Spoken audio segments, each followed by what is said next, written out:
오늘 본문 우리 사도행전 1장 12절부터 26절 말씀을 중심으로 자신의 직분이 빼앗길 때라는 제목으로 우리 함께 은혜를 나누기를 소원합니다.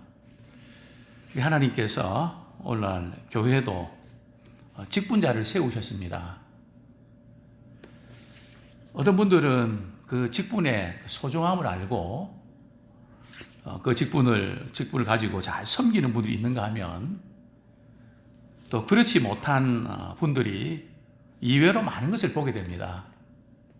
이전에는 참 교회에서 직분을 이렇게 맡으면 우리 자녀들까지도 그 교회에 다 나와야 되고 그게 안 되면 직분을 안 주는 좀 철저했던 때가 있었죠.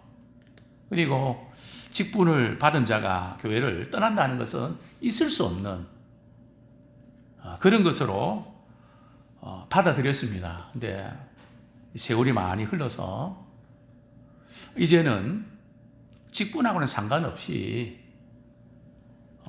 이렇게 영향을 많이 받는 그런 것을 우리가 보게 됩니다. 그래서 어쩌면 우리는 이 직분을 부르기 위해서 있는 것이고 사명 감당하라고 있는 것이 아닌 것 같다. 직분을 잘 감당하는 그런 목회자, 그런 장로님들, 그런 권사님들, 또 안수 집사님들, 또 우리 서리 집사님들, 우리 찾기가 참 대단히 어려운. 저는 이제 이것이 우리 교회만 그런가 했는데 그렇지 않습니다. 보편적이 되고 작은 교회만 그런가 했더니 큰 교회도 마찬가지고요. 그래서 이제는 직분 그 자체가 하나님이 내게 주셨다 하는 생각 자체가 거의 없어진 것 같아요. 말로는 하나님이 주셨다고 하지만 사람이 세워서 그래서 그게 내 마음에 안 들면 언제든지 옮길 수 있는 그런 어떤 직으로 바뀌어져 버린 좀 안타까움을 느끼게 됩니다. 오늘 본문에 보면 가룟 유다의 그 직분을 타인이 취하게 하소서 20절에 보면 그 12제자 얼마나 참 존귀한 그런 직분인데 다른 사람이 취하게 되는. 그래서 저는 오늘 설교 제목이 자신의 직분을 빼앗기게 될 때 이게 얼마나 참 이 슬픈 일이고 비극적인 일이고 불행한 일인가. 그 부분을 우리가 다시 한번 우리 돌아보면서 주님 앞에 서는 그날까지 교회가 크든 적든 또 누가 알아주든 몰라주든 상관없이 우리 하나님께서 우리에게 주신 이 사명을 정말 잘 감당하는 우리 모두가 되기를 소원합니다. 예수께서 승천하실 때에 이 감람산에서 이제 예루살렘으로 제자들과 또 여인들과 또 예수님의 아우들이 그 다락방에 모여서 그들이 기도하는 것을 보게 되는데요. 예수님이 승천하시고 나니까 그들이 너무 슬퍼서 뿔뿔이 다 흩어졌을까요? 그럴 만도 한데 그들은 어떤 그 마음이었을까요? 우리 누가복음 잠깐 한번 보도록 하겠습니다. 누가복음 24장 52절. 누가복음 24장 52절. 예수님의 승천하신 이후에 함께 모였던 분들은 어떤 마음을 가졌을까요? 22장 52절부터 53절까지 24장 죄송합니다. 24장 52절 53절 한번 같이 읽겠습니다. 시작. 그들이 그에게 경배하고 큰 기쁨으로 예루살렘에 돌아가 늘 성전에서 하나님을 찬송하니라. 예수님이 승천하신 이후에 그 승천하셨을 때에 그때 모였던 사람들이 한 몇 명쯤 됐을까요? 예수님이 공개적으로 승천하셨거든요. 500명쯤 됩니다. 우리 고린도전서 15장을 보겠습니다.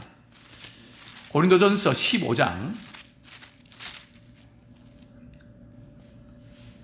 6절, 고린도전서 15장 6절, 부활하신 주님께서 그들에게 보이시는 그런 사건인데요. 우리 같이 한번 읽겠습니다. 시작. 그 후에 500여 형제에게 일시에 보이셨나니 그 중에 지금까지 대다수는 살아있고 어떤 사람은 잠들었으며. 예수님의 부활과 이 성천의 사건을 목격한 사람들은 500명 가량이 되었습니다. 또 그 예수님의 그 약속에 대해서도 사실은 들었을 겁니다. 그럼에도 불구하고 한 120명의 제자들, 여인들, 예수님의 아우들, 그 예수님의 살아생전에 예수님의 아우들은 예수를 믿지 않았습니다. 그러나 십자가에 죽으시고 부활 사건 이후에 그들은 변화됩니다. 그리고 예수님의 아우들 그 가운데 우리가 잘 아는 야고보는 야고보를 기록한 아주 귀하게 쓰임받는 인물이 된 것을 우리는 보게 됩니다.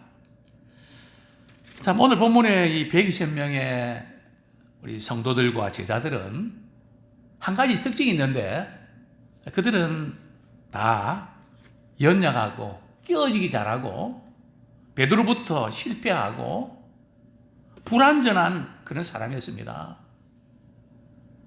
이 사도행전의 이 특징은 우리 스스로의 힘으로 하면 실패해도 성령께서 공급지 힘으로 하면 승리할 수밖에 없다는 것을 우리에게 보여줍니다. 그래서 성령님께서 교회를 통해서 어떻게 일하시는지, 어떻게 세워가시는지 그것을 우리에게 보여주고 있습니다. 참, 예수님께서 승천하신 그 장소하고 예루살렘 그 120명의 성도들이 모인 그 다락방하고 거리가 어느 정도 됐을까요? 그들은 안식일에는 걷는 거리가 정해져 있습니다. 거리가 얼마쯤 되는지 아십니까? 여호수아에 보면 또 미시나에 보면 2000규빗, 즉 우리로 계산하면 약 914m. 그 이상 걸으면 안 된다는 거죠. 그러니까 한 1km 이상 걸으면 안 된다는 거죠. 그런데 예수님께서 이 감람산에서 승천하셨는데 그 예루살렘의 그 다락방에까지 거리가 914m 안에 있다는 거죠. 참, 예수님께서 그것까지 신경 써주신 것을 우리는 보게 됩니다. 자, 120명의 그 성도들이 다락방에 모여서 그들은 무엇을 했을까요?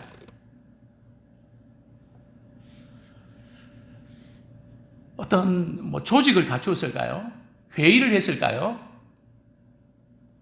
논쟁을 했을까요? 그들은 모여서 무엇을 했을까요?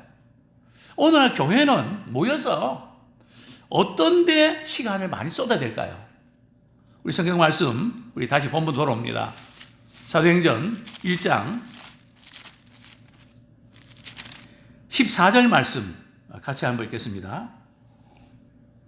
시작. 여자들과 예수의 어머니 마리아와 예수의 아우들과 더불어 마음을 같이하여 오로지 기도에 힘쓰더라. 비록 120명의 성도들이 모였지만 그들은 예수님께서 말씀하신 약속의 성령을 기다렸습니다. 너희들 예루살렘 떠나지 마라. 그들은 모여서 이제 예수님 승천하셨는데 그들은 예수님의 약속을 붙잡고 성령을 사모합니다. 그리고 모여서 오로지 기도하기에 힘씁니다. 굉장히 중요한 부분이죠. 그래서 진정한 그 교회의 모습은 성령이 역사하시는 교회의 특징이 있습니다. 그 특징이 뭔가 하면 초대교회도 그랬고 또 오늘도 마찬가지입니다. 먼저 믿음의 성도님들이 한 분 한 분들이 마음을 같이 해야 됩니다. 이 성령의 역사하심은 성령은 한 성령이기 때문에 마음이 갈라지면 역사가 안 나타납니다. 마음을 같이 할 때 역사가 나타납니다. 오늘 교회도 우리 사회도 이 민족을 살릴 수 있는 길은 우리 교회가 한 목소리로 바른 방향을 향해서 나가면 이 민족이 삽니다. 아무리 뭐 여당 야당 뭐 이렇게 난리를 뭐 이렇게 떨어도 정말 이 생명을 다해서 헌신하고 나라를 살리는 진정으로 살리기로 한 성도들의 눈물의 그 기도 당해낼 수가 없습니다. 그래서 저는 사실은 좀 총회 일도 좀 하고 싶었습니다. 뭐 그 총회 무슨 자리가 문제가 아니라 우리 한국 교회가 한 목소리를 내는 채널을 좀 만들고 싶었습니다. 각자 생각은 달라도 대사회적인 그 채널은 한 방향으로 하자.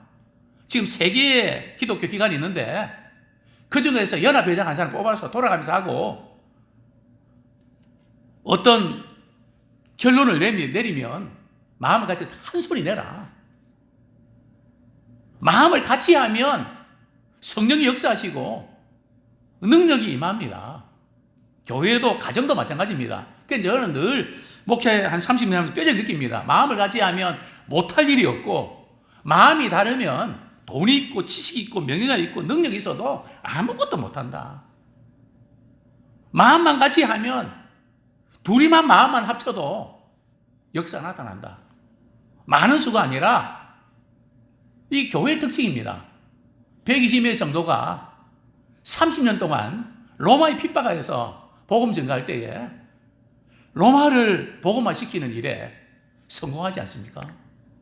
세계 선교도 마찬가지입니다.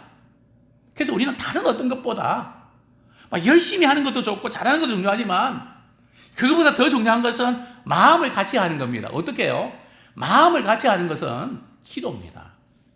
교회의 온도계는 기도입니다. 기도가 교회의 영적 온도계입니다. 기도가 살아있는 교회는 역사가 나타나고 기도하지 않는 교회는 역사가 안 나타납니다. 기도할 때 마음이 하나 됩니다. 그래서 늘 강조드리죠. 회의하고 논쟁하는 것보다 기도 시간을 훨씬 더 많이 가져야 된다. 우리가 사람이 모인 곳이기 때문에 의논하는 거 필요합니다. 그러나 그거는 잠깐 하고 정말 서로를 위해서 주님이 기뻐하시는 일을 위해서 기도에 힘쓰는 교회가 되길 원합니다. 그럴 때 역사가 나타나는 거죠. 이렇게 모여서 기도할 때에 베드로에게 하나님께서 성령께서 말씀을 주십니다. 그 말씀의 내용은 이거죠. 우리 12제자 가운데 한 사람이 가룟 유다가 예수님을 팔아넘기고 배신 때린 것은 성경의 예언이 그대로 이루어진 것이다. 이게 우연히 일어난 것도 아니고 실수로 일어난 것도 아니고 성경의 예언대로 그대로 성취된 거다. 이게 바로 우리 16절 같이 읽겠습니다. 16절부터 19절까지 시작. 형제들아, 성령이 다윗의 입을 통하여 예수 잡는 자들의 길잡이가 된 유다를 가리켜 미리 말씀하신 성경이 응하였으니 마땅하도다. 이 사람은 본래 우리 수 가운데 참여하여 이 직무의 한 부분을 맡았던 자라. 이 사람이 불의의 싹스로 밭을 사고 후에 몸이 곤두박질하여 배가 터져 창자가 다 흘러나온지라. 이 일이 예루살렘에 사는 모든 사람에게 알려져 그들의 말로는 그 밭을 아겔다마라 하니 이는 피밭이라는 뜻이라. 베드로가 성령에 붙잡힌 바 되어서 가룟 유다가 이 배신한 것이 바로 예언의 말씀이 성취된 거다. 우리 20절 말씀 보면 먼저 시편에 기록하였으되 그의 거처를 황폐하게 하시며 거기 거하는 자가 없게 하소서 하였고 또 일렀으되 그의 직분을 타인이 취하게 하소서 하였도다. 우리 시편 65편 25절의 예언의 말씀을 그대로 인용한 것입니다. 시편 65편 25절 그들의 거처가 황폐하게 하시며 그들의 장막에 사는 자가 없게 하소서. 정말 이 가룟 유다는 예수님을 은30에 팔아넘기고 그리고 예수님께서 십자가에 처형되는 것을 보고 스스로 뉘우쳐서 그 돈을 갖다 줍니다. 그래 없는 거로 하자고. 그러니까 대제사장들이 그 뭔 상관이냐. 그냥 돈을 탁 던져놓고 말이죠. 옵니다. 그리고 낭떠러지 있는 나무에 목을 메고 자살합니다. 이제 이 누가복음에 보면 목 메어서 자살했다고 되어 있거든요. 예. 그런데 이제 오늘 사도행전에 보면 이제 우리 사도행전에 보면 어떻게 되어 있습니까? 몸이 곤두박질해서 배가 터져 창자가 흘러 나온지라. 그래서 이 지금 고고학자들의 그 이야기를 이렇게 들어보면 그 가룟 유다가 자살한 곳은 낭떠러지라서 그게 이제 목이 메서 자살했는데 줄이 끊어져 갖고 말이죠. 그 떨어지면서 그 바위, 날카로운 바위에 몸이 찢겨서 창자가 터져서 창자가 흘러나왔다. 그렇게 보고 있죠. 그래서 대제사장이 그 돈을 받아놨는데 이걸 성전부에 넣어두는 것은 안 좋다. 그래서 이것을 아겔다마 피밭, 땅을 삽니다.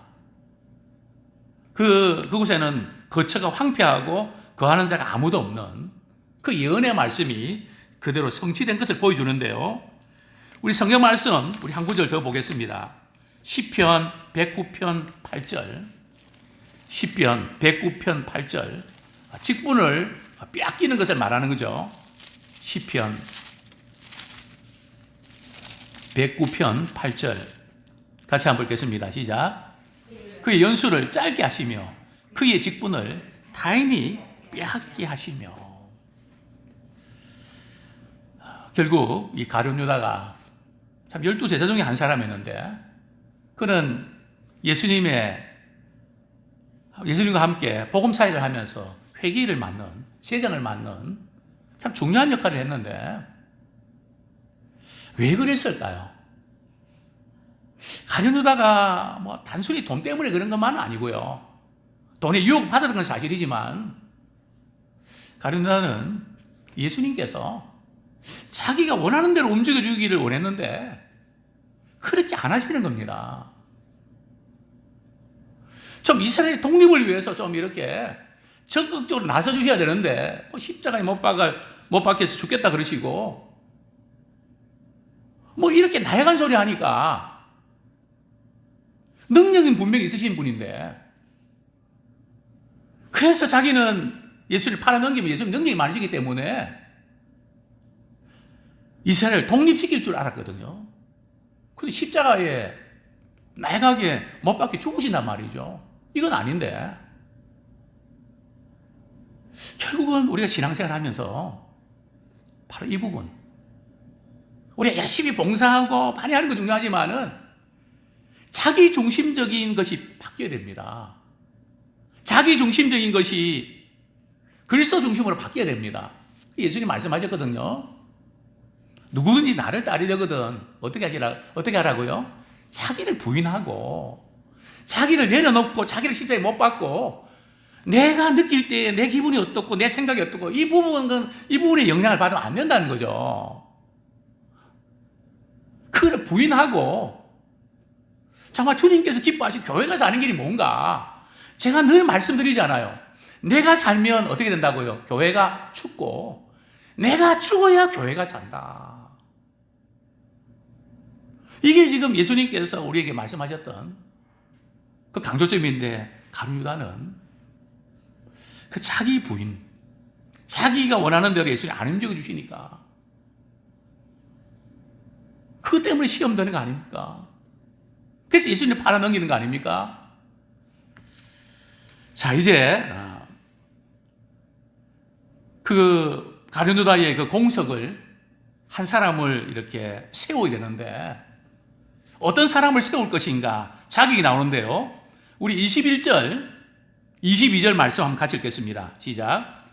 이러함으로 요한의 세례로부터 우리 가운데서 올려져 가신 날까지 주 예수께서 우리 가운데 출입하실 때에 항상 우리와 함께 다니던 사람 중에 하나를 세워 우리와 더불어 예수께서 부활하심을 증언하는 사람이 되게 하여야 하리라 하거늘. 자, 첫 번째 이 자격이 뭡니까? 예수님의 그 사역을 잘 아는 분. 즉, 예수님의 그 사역에 대해서 함께 있었던 사람. 예수님이 세례 받으실 때부터 승천하시기까지 같이 동행했던 사람. 그 사람이 되어야 된다는 거죠. 즉, 다시 말씀드리면 우리가 직분자의 자격은 예수님을 잘 알아야 됩니다. 단순히 겉으로 드러난 사회적인 지위나 물질이나 지식이나 그 어떤 거, 그것도 때로는 필요하지만 그것보다 제일 중요한 것은 예수님과 동행한 경험이 있어야 됩니다. 예수님이 어떤 분이신지를 잘 알아야 됩니다. 두 번째로 중요한 것은 항상 우리와 함께 다니던 사람. 오늘 말하면 교회가 어떻게 돌아가고 어떻게 되는지 흐름을 잘 읽어야 됩니다. 그래서 정말 이 교회를 세우는 것이 어떤 것인지 알고 거기에 따라서 우리가 동력하고 세워나가는 그것이 필요합니다. 무엇보다도 교회가 어려움 당할 때에 그때 잘해야 됩니다. 우리 누가복음 22장 28절. 예수님께 제자들을 선택할 때에 중요하게 여기셨던 핵심되는 부분이죠. 누가복음 22장 28절.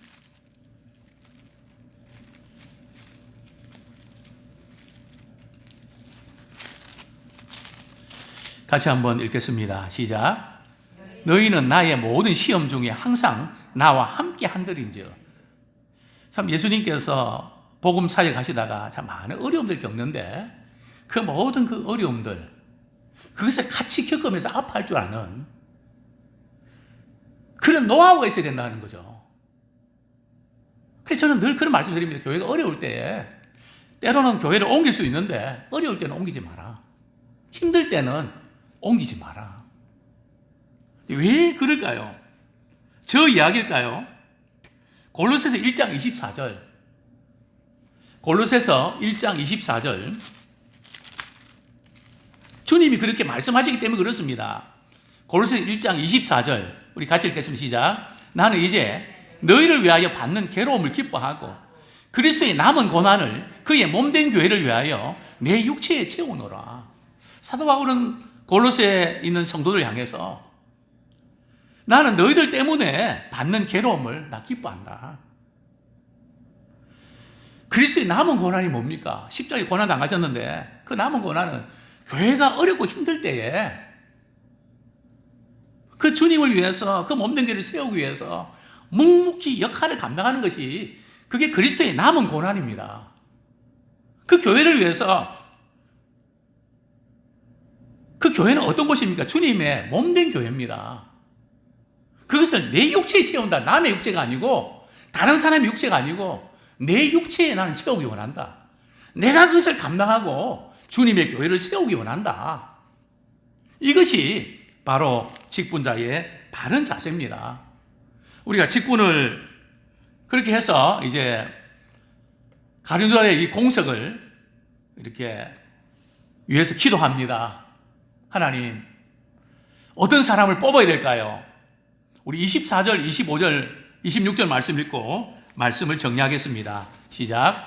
그들이 기도하여 이르되 무사람의 마음을 아시는 주여 이 두 사람 중에 누가 주님께 택하신 바 되어 봉사와 및 사도의 직무를 대신할 자인지를 보이시옵소서. 유다는 이 직무를 버리고 제 곳으로 갔나이다 하고 제비 뽑아 맞대아를 얻으니 그가 11사도의 수에 들어가니라. 두 사람 중에 한 사람 바사바라고도 하고 별명은 유수라고 하는 요셉이고 하나는 마띠아입니다. 이 두 사람 이제 중심으로 하나님께 기도합니다. 하나님, 어떤 분이 주님께서 택하신 사람입니까? 또 이 두 사람 중에서 부활을 증거하고 봉사 및 사도의 직무를 대신할 그 직분은 사명 감당을 주신 것이지 이름 부르라고 주신 게 아니라는 거죠. 때우라고 주신 게 아니라 죽도록 충성하라고 주신 것입니다. 저는 우리 주님 앞에 섰을 때에 목회자인 저도 마찬가지고요. 주님 마지막 날에 이제 심판하실 때에 많이 맡은 자에게는 많이 달라 그러고 많이 맡은 자는 매를 많이 맞는다 그랬습니다. 이게 난 들어온 거예요. 주님 앞에 섰을 때 이 직분을 잘 감당한 사람은 아름다운 지위와 믿음의 담력을 얻습니다. 직분을 제대로 감당하지 못하면 믿음이 자라지 않습니다. 정말 주님께서 우리에게 주신 이 직분인데 물론 사람을 통해서 세워주셨기 때문에 사람이 세웠다고 생각하는데 그렇지 않습니다.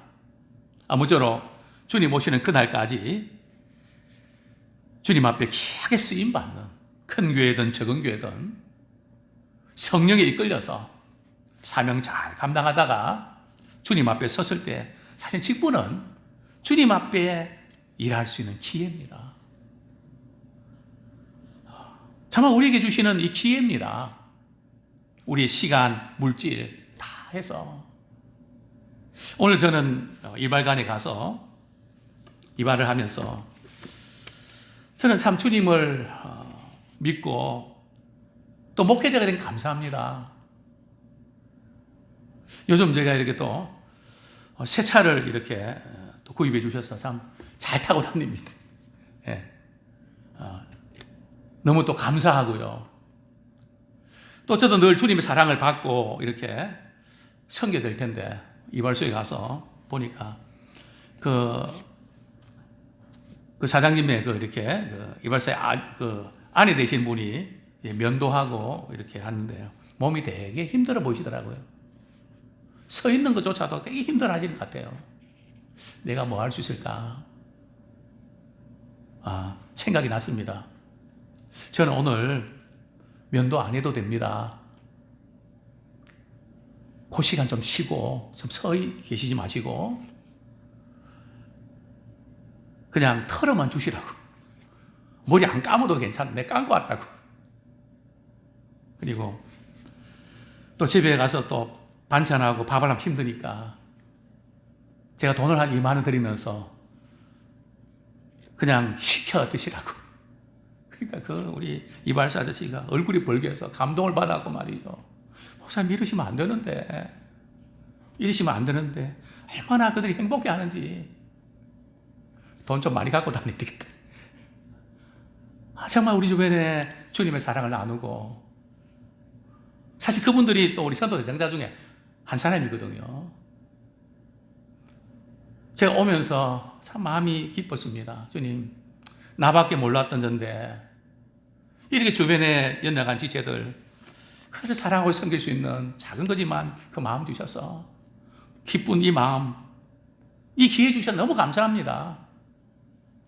정말 우리는 복음을 위해서 사랑으로 섬기는 귀한 도구로 아름답게 쓰임받기 원합니다. 좀 어렵고 힘든 그 가운데 묵묵하게 참 섬기는 우리 장로님들, 우리 권사님들, 저는 기도합니다. 하나님, 약속에 복을 나눠주시고, 지금은 너희가 알지 못하지만은 나중에 그때는 이게 얼마나 소중한지 너희는 밝히 알리라. 저는 그렇게 기도, 하나님, 나중에 아는 것도 필요하지만 지금 알아서 마지막 날 주님 앞에 자리에다 충성 종일하고 상급 주시고 그런 성도들이 많이 나오면 좋겠습니다. 정말 우리에게 주어진 기회들 지금 잘 감당하고 계시지만 끝까지 잘 감당하는 우리 모두가 되기를 소원합니다.